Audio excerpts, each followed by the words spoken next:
এখানে খুব গুরুত্বপূর্ণ। একটা হচ্ছে জুলাই জাতীয় সনদ, আরেকটা হচ্ছে নির্বাচন, আরেকটা হচ্ছে কল্যাণ রাষ্ট্র গঠন। আপনারা জানেন আমাদের বর্তমান অন্তর্বর্তী সরকার ফেব্রুয়ারি মাসে জাতীয় নির্বাচন করার মতামত ব্যক্ত করেছে। আমরাও আশা করি সব দলের অংশগ্রহণে এবং লেভেল প্লেইং ফিল্ডের মাধ্যমে সুস্থ নিরপেক্ষ অংশগ্রহণমূলক জাতীয় নির্বাচন অনুষ্ঠিত করবে। কিন্তু এর আগে যে বিষয়টি সমাধান হওয়া দরকার, যেটা আমরা একটা পর্যায়ে গিয়ে উপনীত হয়ে আছি, সেটা হচ্ছে জুলাইয়ের যে গণঅভ্যুত্থান ছিল ৩৬ দিনে, এই গণঅভ্যুত্থানের প্রেক্ষাপটে যে জুলাই জাতীয় সনদ তৈরি হল, এটার মাঝে ইতিমধ্যে ২৫টি রাজনৈতিক দল স্বাক্ষর করেছে। আরও দুই একটি রাজনৈতিক দল শর্ত সাপেক্ষে স্বাক্ষরের অপেক্ষায় আছেন। জুলাই জাতীয় সনদ হচ্ছে বিরাট একটা অঙ্গীকার।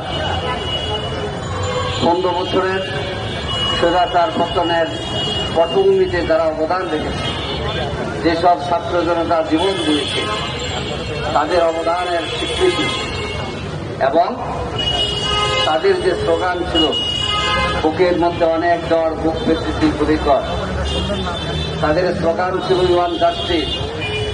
সেই বৈষম্যমুক্ত রাষ্ট্র গঠনের জন্য যে দাবি, যে অঙ্গীকার জুলাই জাতীয় সনদে ৮৪টি পয়েন্টে ব্যক্ত হয়েছে। এই ৮৪টি পয়েন্টের সাথে অনেকগুলো রাজনৈতিক দল, যারা ৩০টি রাজনৈতিক অংশগ্রহণ করেছে, কোনো কোনো পয়েন্টে ২টা দল, কোনো কোনো পয়েন্টে ১টি দল, কোনো কোনো পয়েন্টে আরো ২-৩টা দল, কিন্তু মূলত ৮৪টি পয়েন্টে প্রায় সকল রাজনৈতিক দলে অংশগ্রহণ করেছে, স্বাক্ষর হয়ে গেছে। আমরা আজকে দাবি জানাতে চাই, অবিলম্বে জুলাই জাতীয় সনদ বাস্তবায়নের আদেশ জারি করতে হবে। আপনারা চান কিনা? আজকের এই জাতীয় সমাবেশ থেকে, সমাজী সমাবেশ থেকে আমরা অন্তর্বর্তী সরকারের কাছে বলতে চাই, জাতীয় ঐক্যমত্য কমিশন ইতিমধ্যে খসড়া তৈরির চেষ্টা চালিয়ে যাচ্ছে। আপনারা কাল বিলম্ব না করে অনতি বিলম্বে জুলাই জাতীয় সনদের যেটা সংবিধান আদেশ, বাস্তবায়ন আদেশ বলে, এটা জারি করবেন এবং নভেম্বর মাসের মধ্যে গণভোট দিয়ে জুলাই জাতীয় সনদের আইনি ভিত্তি নিশ্চিত করতে হবে। এটা নিশ্চিত না করলে তাহলে একটা দুর্বিসন্ধির মধ্যে দেশ, জাতি এবং মানুষকে রাখা হবে। আমরা মনে করি কোনো দুর্মূল্যমানতা নয়। স্পষ্ট করুন জুলাই জাতীয় সনদের আইনি ভিত্তি, গণভোটের আয়োজন করুন। ফেব্রুয়ারিতে সকল দল মিলে, বেশিরভাগ বিরোধী সকল দল মিলে আমরা নির্বাচন করব ইনশাআল্লাহ। সংগ্রামী জনতা, জুলাই জাতীয় সনদের ভিত্তিতে নির্বাচন হবে। গণভোটের মধ্যে গণভোটের মধ্য দিয়ে আইনি ভিত্তি রচিত হবে ইনশাআল্লাহ। আমরা আরো বলতে চাই, এই ছাত্র জনতার স্লোগান ছিল দুর্নীতিমুক্ত রাষ্ট্র গঠন। জাতীয় ঐক্য জোট দাবি করেছে কল্যাণ রাষ্ট্র। কল্যাণ রাষ্ট্র কারে বলে? কল্যাণ রাষ্ট্র হচ্ছে সেটাই যেখানে খাদ্য, বস্ত্র, বাসস্থান, চিকিৎসা, এই 4টা জিনিসের নিশ্চয়তা থাকবে। দেশের জনগণ নাগরিক হিসেবে হবে সম্মানিত, দেশের জনগণ নাগরিক হিসেবে তাদের অধিকার পায়। আমরা মনে করি জুলাই জাতীয় ঐক্যজোটের অন্তর্ভুক্ত দলগুলো বাংলাদেশ জামায়াত ইসলামীর সাথে যোগাযোগ রক্ষা করে চলেছে। জামায়াত ইসলামী আল্লাহর রহমতে জনগণের ভালোবাসায় যদি ক্ষমতায় যেতে পারে, নিঃসন্দেহে দেশকে একটি কল্যাণ রাষ্ট্রে পরিচালনা করার জন্য 100বার চেষ্টা করবে ইনশাআল্লাহ। এর প্রথম স্লোগান হবে, আমরা প্রতিবাদ দাঁড়িয়েছি, বাংলাদেশ দুর্নীতি মুক্ত হবে ইনশাআল্লাহ। আমার ভাই সভাপতি বলেছেন 2001 থেকে 2006 বাংলাদেশের মন্ত্রী পরিষদের দুইজন মন্ত্রী ছিলেন, শহীদ মাওলানা মতিউর রহমান নিজামী, আলী মোহাম্মদ মুজাহিদ। তাদের ব্যাপারে অন্য কোনো অভিযোগ থাকলেও দুর্নীতির কোনো অভিযোগ, 1 টাকার অভিযোগ কেউ দিতে পারে নাই। আগামী দিনে বাংলাদেশের মানুষ দুর্নীতিমুক্ত নেতা চায়, দুর্নীতিমুক্ত প্রশাসন চায়, দুর্নীতিমুক্ত দল চায়, যাদেরকে ভোট দিতে চায় মানুষ। প্রিয় ভাইরা, এরপরে আসুন, সৎ মানুষ দরকার হবে। কারণ কল্যাণ রাষ্ট্র করতে হলে, কল্যাণ রাষ্ট্র যদি দুর্নীতি দূর করে না যায়, কল্যাণ রাষ্ট্র হবে না। আমরা এই দেশের জনগণকে আমরা মনে করি আমরা এই দেশের গর্বিত নাগরিক। জামাত ইসলামী বা জাতীয় ঐক্য জোট আমাদের মাধ্যমে যদি আমাদের উপর সরকার গঠনের দায়িত্ব আছে, আমরা মানুষদেরকে বিবেচনা করব দেশের নাগরিক হিসাবে। আমরা দর্ব এবং দল হিসাবে বিবেচনা করব না।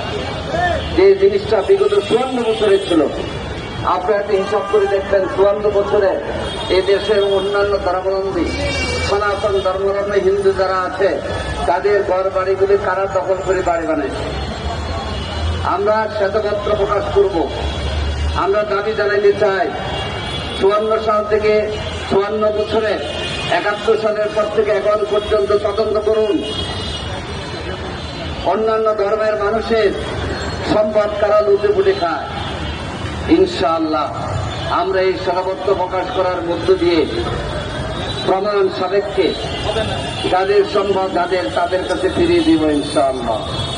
সংগ্রামী ভাই ও বন্ধুগণ, এই জন্য আসুন যে আমরা জনগণের অধিকার এবং জনগণের সম্মান আমরা নিশ্চিত করব এবং এর মাধ্যমে আমরা এই দেশকে একটি কল্যাণ রাষ্ট্রে পরিণত করার জন্য আমরা চেষ্টা করব ইনশাআল্লাহ। আপনাদের সকলের সহযোগিতা কামনা করি। এই জন্যে সামনে জাতীয় নির্বাচন, নানা ধরনের ষড়যন্ত্র সরকার চৌকি মারছে। আপনারা দেখেছেন জুলাই গণঅভ্যুত্থানের যারা ছাত্রদলদের গুলি করে হত্যা করেছিল, তাদের বিচার এখান থেকে কিছু দূরে চলছে। আন্তর্জাতিক মানবাধিকার যে ট্রাইব্যুনাল সেখানে, এবং বিচারের রায় সামনে হওয়ার সম্ভাবনা আছে না নাই। এবং যারা খুন করেছে তাদেরও বিচারের প্রক্রিয়া অব্যাহত আছে। আমরা কি ইলিয়াস আলীর গুমের বিচার পেয়েছি? ইলিয়াস আলীর কোন সন্ধান আমরা পেয়েছি? আমরা সাবেক ব্রিগেডিয়ার জেনারেল আমান আল আজামির যে 8 বছর তিনি গুমের অবস্থায় ছিলেন, সে বিচার প্রক্রিয়া আছে, বিচার হবে ইনশাআল্লাহ। ব্যারিস্টার আহমদ বিন কাসেম আরমান, সৈয়দ বিন কাসেম আলীর গর্বিত সন্তান, সেটার বিচার হয় না। এইভাবে যারা গুম খুনের শিকার হয়েছেন, যে দলেরও হোক, যে ধর্মেরও হোক, যে এলাকারও হোক, আমরা সকলের গুমের বিচার চাই। এজন্য আসুন, জুলাই জাতীয় ঐক্য জোটকে ধন্যবাদ যে তারা একটি সংহতি সমাবেশের আয়োজন করেছে। আসুন, অন্তর্বর্তী সরকারকে আমরা আবারও বলতে চাই, জুলাই জাতীয় সনদের আদেশ জারি করুন, গণভোটের আয়োজন করুন, ফেব্রুয়ারি মাসে নির্বাচনের জন্য লেভেল প্লেইং ফিল্ড তৈরি করুন, প্রশাসনের নিরপেক্ষতা নিশ্চিত করুন এবং প্রশাসন যাতে করে কোনো দলের দিকে ঝুঁকে পড়তে না পারে, এটা নিশ্চিত করার দায়িত্ব হচ্ছে অন্তর্বর্তী সরকারের। যারা উপদেষ্টা পরিষদে আছেন, তারা যেন নিরপেক্ষতার সাথে দায়িত্ব পালন করে সামনে নির্বাচনকে সর্বজনীন করার ক্ষেত্রে ভূমিকা রাখতে পারে, আমরা সে দাবি জানাচ্ছি। সকলকে ধন্যবাদ এবং জাতীয় ঐক্য জোটকে ধন্যবাদ যে তারা সুন্দর একটি আয়োজন এখানে করেছে। আগামী দিনে তাদের সংগ্রামের সাথে আমাদের একাত্মতা থাকবে। আসুন আমরা সবাই মিলে সুন্দর একটি বাংলাদেশ গড়ে তুলি। আল্লাহ হাফেজ। বাংলাদেশ জিন্দাবাদ। জাতীয় ঐক্য জোট।